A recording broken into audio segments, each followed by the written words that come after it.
Là, j'ai envie de te poser une question parce qu'on est sur cet aspect-là. Une centrale nucléaire, il y a eu des accidents déjà et il y a eu de la contamination. C'était pas une bombe, on est d'accord, mais il y a quand même eu des répercussions. Alors, est-ce que tu peux nous parler un peu de ce qui s'est passé dans les deux grands accidents majeurs que tout le monde a un peu en tête, hein.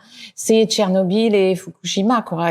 Qu'est-ce qui s'est passé Alors, à Tchernobyl, donc c'est un accident qui remonte à 1986. C'était un réacteur de conception soviétique qui n'a strictement rien à voir avec nos réacteurs. Il était complètement différent et il y avait un défaut de conception majeur au fond qui justement concerne cette réaction de fission, c'est que dans nos réacteurs, quand ils ont tendance à s'échauffer d'une façon qui n'est pas forcément contrôlée, eh bien physiquement, le réacteur s'étouffe tout seul.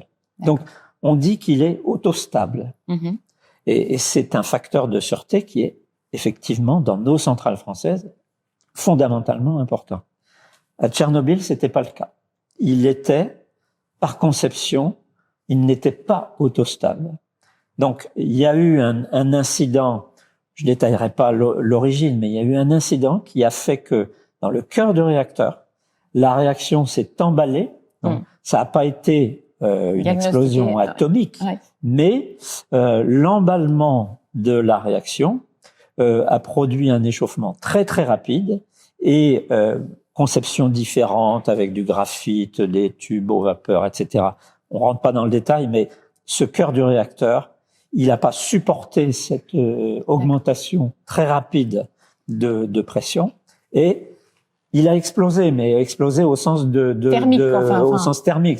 C'est comme si on faisait exploser une cocotte minute. Bon, à un moment, c'est la pression de la vapeur, en fait. Le couvercle saute, mais c'est pas une bombe atomique. Mais le résultat était désastreux puisque quand même des fractions du cœur ont été projetées dans la centrale, y compris des produits de fission très radioactifs. Et le tout s'est retrouvé dehors avec les conséquences qu'on connaît.